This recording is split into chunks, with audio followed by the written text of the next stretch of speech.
भाइयों बहुत टाइम से मैंने वीडियो बनाया नहीं था, बट भाई मैसेज इतने ज्यादा आए मेरे पास, चाहे कमेंट सेक्शन में हो या इंस्टा पे हो, जहां जहां मेरे फैंस मेरे साथ जुड़े हुए हैं, सबका एक ही सवाल है मेरे भाई कि भाई क्या ड्रीम इलेवन वापस आएगा। आपने तो बोला था कि इस तारीख से स्टार्ट हो जाएगा, आपने तो ये बोला था कि सुप्रीम कोर्ट में हियरिंग होने वाली है।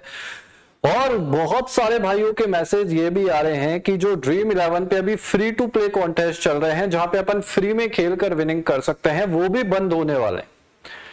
साथ में न्यूज ये भी निकल के आ रही है कि भाई कई भाइयों के ये भी मैसेज आ रहे हैं कि भाई आप बता रहे थे कि सुप्रीम कोर्ट में इसकी हियरिंग होगी, तो भाई कब से स्टार्ट होगी। तो मैं सबको एक एक मैसेज करता, उससे बढ़िया मैंने सोचा मैं सभी भाइयों को एक साथ ही रिप्लाई कर दूं, तो उसके लिए मैंने ये वीडियो बना दिया।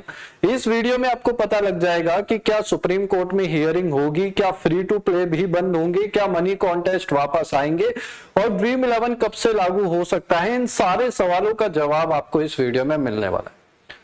और साथ में एक चीज और मैं बताने वाला हूं आपको कि अगर ड्रीम इलेवन बंद हो जाता है, अगर आप इनकम नहीं बना पा रहे, अगर आप ड्रीम इलेवन से साइड इनकम कर लेते थे फैंटेसी ऐप से, तो क्या कोई दूसरा तरीका भी है जिससे आप इनकम बना सकते हो, वो तरीका भी मैं बताने वाला हूं। तो वीडियो आपको कंप्लीट देखना है, कहीं भी स्किप नहीं करना है, क्योंकि श्योर एक्सपर्ट सपोर्ट चैनल पे जब भी वीडियो आती है तो क्वालिटी के साथ बेस्ट इंफॉर्मेशन ही देके जाती है, इसलिए कहीं भी मत जाना, कंप्लीट वीडियो देखना और वीडियो को लाइक कर देना, चैनल को सब्सक्राइब कर देना। तो सबसे पहले गाइस, ऑनलाइन गेमिंग बिल 2025 के बारे में आपको पता होगा, इस पे मैं ज्यादा टाइम वेस्ट करूंगा नहीं। है क्या चीज भाई, इसमें क्लियरली बोला है रियल मनी कॉन्टेस्ट बंद कर दिए गए हैं। जहां पर भी मनी इन्वॉल्व होता है वो सारे कॉन्टेस्ट यहाँ पे बंद हो गए हैं। जैसे ड्रीम इलेवन है, माई इलेवन सर्किल है, या जो भी एप्लीकेशन थी जहां पे आप अपना पैसा डिपॉजिट करके यहाँ पे खेलते थे, वो सारी एप्लीकेशन अभी हाल फिलहाल के लिए बंद कर दी गई है। तो ये यहाँ का कानून है, इस पे मैं आपका टाइम वेस्ट करूंगा नहीं। उसके बाद थोड़े टाइम बाद एक न्यूज निकल के आती है, और न्यूज निकल के ये आती है गवर्नमेंट के ट्विटर हैंडल से कि कौन से गेम सुरक्षित है। तो इसको लेकर भी बहुत सारे कंफ्यूजन सभी लोगों के दिमाग में क्रिएट हो गए कि भाई इसमें इन्होंने लिखा कि कौन से गेम सुरक्षित है। तो सोशल गेम्स में इन्होंने लिखा कैंडी क्रश, लूडो जैसे जो गेम होते हैं, ये स्पोर्ट्स होता है, स्किल बेस्ड गेम और एजुकेशन गेम्स। तो स्किल बेस्ड गेम को लेके बड़ा कंफ्यूजन यहाँ पे क्रिएट हो गया कि भाई स्किल बेस्ड गेम मतलब फैंटेसी तो स्किल बेस्ड गेम में आती है, ऐसा सुप्रीम कोर्ट ने भी बोला है। हाँ भाई, ये बात बिल्कुल सही है। तो फिर तो ड्रीम इलेवन वापस आ जाएगा, क्योंकि इन्होंने स्किल बेस्ड गेम यहाँ पे इन्वॉल्व किया है। तो आपको यहाँ पे मैं क्लियर कर दूं, उन्होंने ऐसा बोला है कि स्किल बेस्ड गेम सुरक्षित है, बट उसमें मनी का इन्वॉल्वमेंट नहीं होना चाहिए। तो अभी जो फ्री वाले गेम्स चल रहे हैं वो सभी स्किल बेस्ड गेम के अंतर्गत ही आते हैं।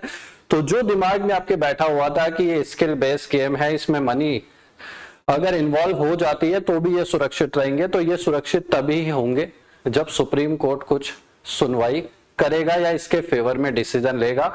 तो यहाँ पे जो आपका बहम था वो मेरे हिसाब से निकल गया होगा। स्किल बेस्ड गेम में वो गेम्स इन्वॉल्व हो गए हैं, जैसे अभी Dream Eleven free to play खिला रहा है, तो वो फ्री में खिला सकता है, बट मनी यहाँ पे इन्वॉल्व नहीं होनी चाहिए।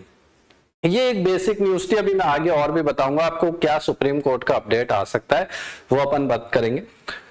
उससे पहले भाई मैं एक चीज आपको बता दूं, जैसे अभी ड्रीम इलेवन तो बंद हो चुका है और फ्री वाले गेम्स चलते हैं जहां पे अपन प्राइजेस वगैरह जीत सकते हैं, बट कुछ तरीके और है जहां से अपन अपनी साइड इनकम बना सकते हैं। अब साइड इनकम बनाने के लिए अभी इस टाइम पे सबसे ज्यादा जो ट्रेंडिंग चल रहा है वो है क्रिप्टो ट्रेडिंग।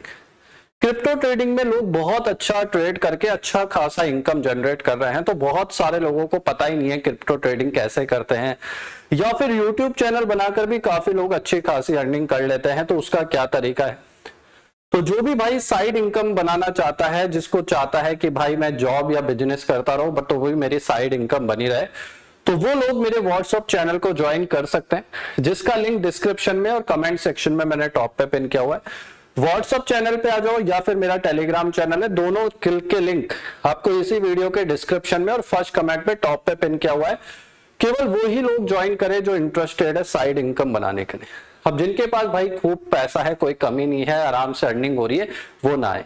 पर जो लोग इंटरेस्टेड है वो फ्री में ज्वाइन कर सकते हैं। डिस्क्रिप्शन में फर्स्ट कमेंट पे टॉप पे पिन किया हुआ लिंक है व्हाट्सएप चैनल का, वहां पे मैं बता दूंगा आपको किस तरीके से आप अर्निंग कर सकते हैं। तो पक्का से आ जाना, कोई भाई मिस मत करना। फ्रीली ज्वाइन हो रहा है, कोई चार्ज नहीं है। डिस्क्रिप्शन में फर्स्ट कमेंट में टॉप पे लिंक है, क्लिक करके आप ज्वाइन कर सकते हैं।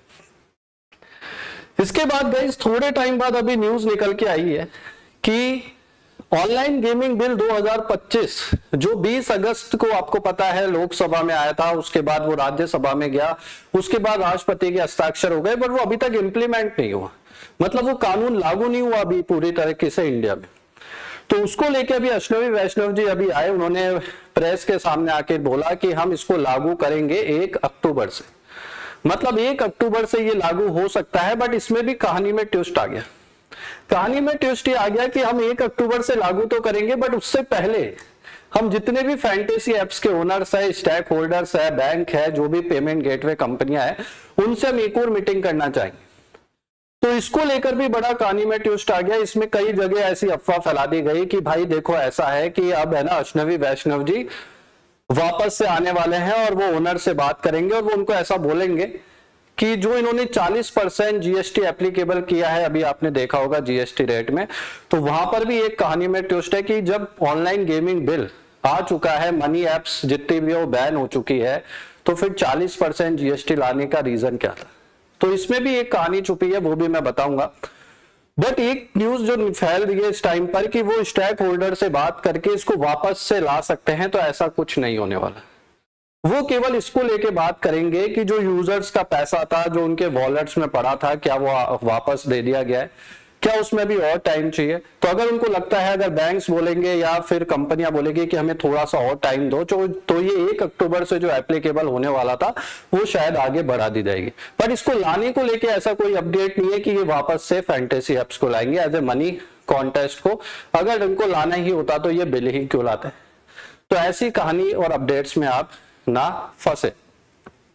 तो इसमें ये है, तो इसके लिए वो एक और उनसे कंसल्टेंट्स करेंगे, उन लोगों से मीटिंग करेंगे 1 अक्टूबर से पहले।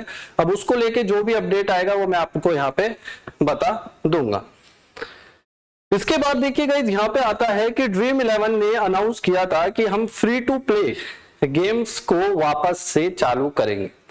तो आपने देखा होगा, आपने सोचा होगा, सभी के दिमाग में एक प्रश्न था, मेरे खुद के दिमाग में भी एक प्रश्न चल रहा था कि भाई जब ये अभी लागू ही नहीं हुआ पूरे इंडिया में, तो ड्रीम 11 या अदर फैंटेसी एप्स पहले ही क्यों बंद करके चली गई। इन्होंने मनी कॉन्टेस्ट पहले ही क्यों बंद कर दी, एक बार लागू तो हो जाने देते। तो इसको लेके जब मैंने पता करा तो मुझे पता लगा कि ये कंपनियां तो चाह रही थी चलाना, पर जो पेमेंट गेटवे कंपनियां होती है जहां से आप अपना मनी ऐड करते हो, उन्होंने पेमेंट ऐड करना ही बंद कर दिया। उन्होंने इनको ये सर्विस देना ही बंद कर दिया। तो फिर ये लोग क्या करते, ये मजबूर होके इन्होंने फ्री टू प्ले पे जाना पड़ा इनको, अदरवाइज पैसा आप कैसे ऐड करते हैं वहां पे वॉलेट्स पे। तो इस वजह से इन्होंने फ्री टू प्ले चालू किया।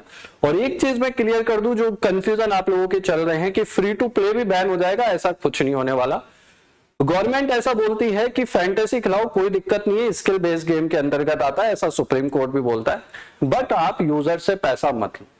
तो अभी ड्रीम 11 चल रहा है या माई 11 सर्किल चल रहा है, ये फ्री टू प्ले चला रहे हैं, जहां पे वो आपसे कुछ भी नहीं ले रहे, बट बदले में आपको ये प्राइजेस दे रहे हैं। अब आप ये सोच रहे होंगे कि भाई जब ये फ्री में आपको दे रहे हैं तो इनको फायदा क्या है, ये क्या लंबा चलेगा, क्या ये लंबा रेस का घोड़ा है। तो मैं आपको बता दूं, ड्रीम 11 की तरफ से अभी एक अपडेट आया है, उनके सोर्सेज से मुझे पता लगा है, अभी ऑफिशियल है नहीं है वो बात अलग है, आप उसको कंफर्म कर सकते हैं। बट जो मैंने यहाँ पे न्यूज मैंने देखी उससे मुझे पता लगा कि ड्रीम 11 पे अभी भी 1 करोड़ से ज्यादा यूजर्स डेली आ रहे हैं एप्लीकेशन पे, और 1 करोड़ से ज्यादा यूजर, और जिस एप्लीकेशन पे 1 करोड़ से ज्यादा यूजर आते हो वहां पे एडवर्टीजमेंट कंपनियां अपना ब्रांड चमकाना चाहेगी। चाहे आप इंडिया पाकिस्तान का मैच देखते होंगे टीवी पे या कहीं पर भी देखते होंगे, वो आपसे कई होती है जो सब्सक्रिप्शन भी लेते हैं, बट कई लोग फ्री में भी दिखाते हैं। तो वो फ्री में दिखा के कमाते कहां से है, तो वहां से एडवर्टाइज से इनकम हो जाती है। तो वो सेम कॉन्सेप्ट अब ये लोग लिया है, जहां जिस ऐप पर 1 करोड़ लोग डेली आ रहे हैं, तो हर ब्रांड चाहेगा अपना वहां पे ब्रांड चमकाना, क्योंकि यहाँ पे जितना भी यूजर आता है वो मनी बेस्ड वाला यूजर आता है, तो कहीं ना कहीं कन्वर्जन रेट भी बहुत ज्यादा होती है। तो ड्रीम 11 ने अभी इस टाइम पे बहुत सारी कंपनियां हैं उनके साथ अपना टाई अप कर सकता है, लाइक स्वेगी, HDFC बैंक या बहुत सारी कंपनियां हैं, तो वहां से इनकम जनरेट इनकी होगी। दूसरा ड्रीम 11 है ना, अपना फैन कोड ऐप भी चलाता है। फैन कोड में वो लाइव मैच टेलीकास्ट वगैरह दिखाता है, उसका सब्सक्रिप्शन चार्ज होता है। तो जब वो फ्री यूजर वहां पे आएगा तो वो लाइव मैच देखने के लिए वो सब्सक्रिप्शन प्लान मिलेगा, तो वहां से भी इनकम जनरेट होगी। इसके अलावा इनकी और भी एप्लीकेशन है, वहां पर भी यूजर जाएगा। तो मेरे भाई एक कहानी में अभी दशहरा आने वाला है, तो दशहरे में जब आप रावण दहन देखने जाते हो, रावण को देखने जाते हो, तो वहां पे एंट्री मेरे हिसाब से फ्री होती है ज्यादातर। हमारे यहाँ तो फ्री है, आप लोगों के पता नहीं चार्ज होते हैं, हमारे यहाँ पे फ्री है। तो आपको वो रावण जो दहन होता है वो फ्री में दिखाया जाता है, बट वो अपनी साइड इनकम कहां से बनाते हैं, वहां पे बहुत सारी स्टॉल्स लगा दी जाती है, खाने पीने की स्टॉल्स होती है, गेम्स की स्टॉल होती है, तो उसमें जाके आप अपना पैसा लगाते हो। कोई लोग कुछ खाता है, कोई आदमी गेम्स वगैरह खेलता है, तो उस चीज का चार्जेस लिया जाता है स्टॉल्स का, तो वो उनकी साइड इनकम हो जाती है। तो सेम कॉन्सेप्ट ड्रीम 11 करेगा कि आपको फ्री में देगा, आपको फ्री में प्राइजेस मिलेंगे, बट कंपनियों से पैसा लेगा, क्योंकि जहां पे यूजर है, जहां पे डेटाबेस है ना, वहां इनकम आएगी। तो जो ये फ्री टू प्ले सोच रहे थे बंद होगा, मुझे कहीं से भी नहीं लगता ये बंद होने वाला है। इसमें और एडवांस फीचर ऐड ऑन करके इसको और अच्छा किया जा सकता है, ऐसा मुझे लगता है। अब बात आती है मनी कॉन्टेस्ट आएंगे या नहीं आएंगे, और 40% जीएसटी इन्होंने क्यों लगाया, इस पे अब सबसे बड़ी बात होती है। अभी आप देख सकते हैं यहाँ पे ये इस तरीके से पहले एसयूवी कार वगैरह दे रहे थे, अब तो भाई फ्री में मनी देने लग गए। अब तो प्राइजेस बांट रहे, वो भी मनी दे रहे हैं, कोई दिक्कत नहीं है, पैसे देने लग गए। पहले तो ये कार वगैरह देते थे, बट अब सबसे बड़ी बात आती है यहाँ पे इसको लेके कि इन्होंने 40% जीएसटी क्यों एप्लीकेबल किया गवर्नमेंट ने, और क्या मनी कॉन्टेस्ट वापस आ सकते हैं। देखिए गाइस, जब सुप्रीम कोर्ट ने 8 सितंबर को बोला था कि हम ये केस लेने को रेडी है, तो पहली बात तो सुप्रीम कोर्ट अगर कोई केस लेता है तो वो तभी लेता है उस केस में दम। अभी इंडिया पाकिस्तान का मैच होना था, आपको पता है, अभी हुआ था 14 तारीख को, तो इसको लेकर भी पिटीशन गई थी सुप्रीम कोर्ट में कि ये इंडिया पाकिस्तान मैच बैन करो, ये मैच नहीं होना चाहिए, बट उसको लेकर उन्होंने पिटीशन ही नहीं ली, उसको खारिज कर दिया। तो जिस केस में दम होता है उसी कोर्स को ही सुप्रीम कोर्ट लेता है, तो इस केस में दम है, इस वजह से सुप्रीम कोर्ट ने इस केस को लिया। अब दूसरी चीज आती है कि ये कंपनियां वहां पे जाके क्यों जीत सकती है, उसके पीछे क्या लॉजिक है। तो उसके पीछे देखिए कई रीजन है। सबसे बड़ा रीजन है कि इन्होंने, सुप्रीम कोर्ट ने खुद ने ही बोला था कि ये स्किल बेस्ड ऐप है, ये चलनी चाहिए। तो जब सुप्रीम कोर्ट ने इसको परमिशन दी थी, तो अगर इसको गवर्नमेंट बैन करती है तो वो कहीं ना कहीं मौलिक अधिकारों का उल्लंघन होता है कि कोई बिजनेस जो आप इंडिया में कर रहे हो, जिसको सुप्रीम कोर्ट ने अप्रूव कर रखा है, अगर उस बिजनेस को रातों रात कोई गवर्नमेंट बंद कर देती है तो वो आपके मौलिक अधिकारों के उल्लंघन में आता है। तो उस वजह से सुप्रीम कोर्ट उस चीज को सुनेगा, तो उस वजह से वो वापस इसको कर सकता है, इसके बहुत हाई पॉसिबिलिटी। दूसरी पॉसिबिलिटी ये भी निकल के आ रही है कि ये जो विषय था ये राज्यों का विषय था, इसमें राज्यों को अधिकार था कानून बनाने का, बट सेंट्रल गवर्नमेंट ने बनाया। मैं कोई कानून का इतनी नॉलेज रखता नहीं हूँ, जो चीज मैंने सुनी वही मैं बता रहा हूं। तो इस वजह से भी इसको ये कॉन्स्टिट्यूशन के अगेंस्ट जा सकता है। तीसरा रीजन होता है कि इसकी वजह से बहुत सारी जॉब्स गई है, और इस चौथा सबसे बड़ा रीजन जो निकल के आ रहा है कि ये वापस आ सकता है, इसकी वजह से इलीगल एक्टिविटीज बहुत ज्यादा बढ़ गई है। जो डार्क साइड रहता है, बैटिंग वाला जो बाजार है वो भाई बहुत तेजी से फूल रहा है। जितनी बैटिंग की विदेशी कंपनियां हैं वो अब इंडिया में बहुत तेजी से पैर पसार रही है, और उनको रोकना और संभालना बहुत ही ज्यादा मुश्किल काम है। अगर आप एक ऐप को बंद करोगे वो दूसरे ले आएंगे, दूसरे को बंद करोगे तीसरे को ले आएंगे, तो उनको रोकना बहुत ही मुश्किल है। और अगर वो कोई सेलिब्रिटी अगर उनका प्रमोशन नहीं करेगा तो भाई एआई जनरेटेड क्लिप्स बना के आजकल वो उस तरीके से प्रमोशन कर सकते हैं, तो कहीं ना कहीं वो यूजर को इन्फ्लुएंस करके इस एक्टिविटी में ले आएंगे। तो यहाँ पे ना तो गवर्नमेंट को कोई 1 रुपए का टैक्स मिलेगा, और ये कंपनियां बहुत हद तक आपका पैसा लेकर भी भाग जाएगी, उनको कोई रोक भी नहीं सकता। तो इस वजह से भी थोड़ा सा कोर्ट को सोचना पड़ेगा कि वहां से इनको बचाने के लिए फैंटेसी को लाया जाए और एक प्रॉपर रूल रेगुलेशन के साथ लाया जाए। और पांचवी चीज ये निकल के आती है कि 40% जीएसटी इन्होंने क्यों लगाया गवर्नमेंट ने जब इसको बैन कर दिया गया है। तो वो इसलिए लगाया है कि गवर्नमेंट को भी कहीं ना कहीं लगता है, जब अश्विनी वैष्णव जी राज्यसभा में अपनी स्पीच दे रहे थे तो उस टाइम उन्होंने खुद ने भी बोला था कि इसमें बहुत बड़े लोग जुड़े हुए हैं, तो वो कोर्ट में जाएंगे और कहीं ना कहीं उनको भी ऐसा लगता है कि कोर्ट से वो यहाँ पे विन करके आ सकते हैं। तो अगर वो कोर्ट से अगर इस फेवर में फैसला आ जाता है फैंटेसी के, तो वो 40% जीएसटी गवर्नमेंट वहां से उनसे ले लेगी। तो कहीं ना कहीं गवर्नमेंट ने एक तीर से दो शिकार किए हैं, यहां भी फंसे और वहां भी फंसे। बट सबसे इंपॉर्टेंट चीज होती है कि 40% जीएसटी में फैंटेसी सरवाइव कैसे करेगी, वो देखिए एक अलग मैटर है। फैंटेसी वाले कर लेंगे भाई, वो 28% जीएसटी में कर रहे थे तो 12% वो यूजर से ले लेंगे और उसके बाद वो उसको चला लेंगे। तो चलाने के बहुत तरीके होते हैं, वो कंपनियां निकाल लेगी। बट सबसे बड़ा सवाल होता है कि फैंटेसी आनी भी तो चाहिए। तो हाई पॉसिबिलिटी लग रही है कि सुप्रीम कोर्ट से ये वापस आ सकती है, बट एक प्रॉपर रूल रेगुलेशन के साथ। तो मेरे हिसाब से आपको इस वीडियो में सारे आंसर मिल गए होंगे, जो आपके मन में डाउट चल रहे थे वो सब आ गए होंगे। और अब सुप्रीम कोर्ट में हियरिंग कब होगी, तो देखिए अभी इस पे बहुत टाइम लगने वाला है, इतनी जल्दी यहाँ पे हियरिंग होती नहीं है। यहाँ का एक प्रोसेस है, इस प्रोसेस को पूरा फॉलो करना होता है। पर मोस्ट प्रॉब्ली मुझे लग रहा है अक्टूबर नवंबर तक कुछ निकल के आना चाहिए। अब जो भी आएगा अपडेट्स मैं आपको अपने श्योर एक्सपर्ट सपोर्ट चैनल पे बताऊंगा। पर भाइयों अगर आपको साइड इनकम करनी है तो क्रिप्टो ट्रेडिंग से या कोई अदर चीज से, तो मेरा व्हाट्सअप चैनल है, टेलीग्राम चैनल है, डिस्क्रिप्शन में लिंक है, कमेंट पे लिंक है, जाके ज्वाइन कर लेना। हर भाई वहां पे आ जाना ताकि आपको भी कुछ सीखने को मिले।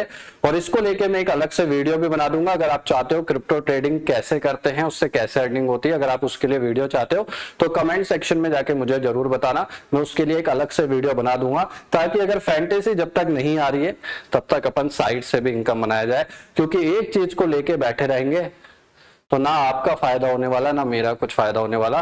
तो अपन दोनों अपना फायदा देखते हैं, कहीं और से इनकम बनाने की शुरुआत करते हैं। तो डिस्क्रिप्शन में कमेंट में मुझे बताना क्या उसके लिए मैं सेपरेट वीडियो बनाऊं। तो उम्मीद करता हूं वीडियो अच्छा लगा होगा, लाइक कर देना, चैनल सब्सक्राइब कर देना। ठीक है भाइयों, नमस्कार।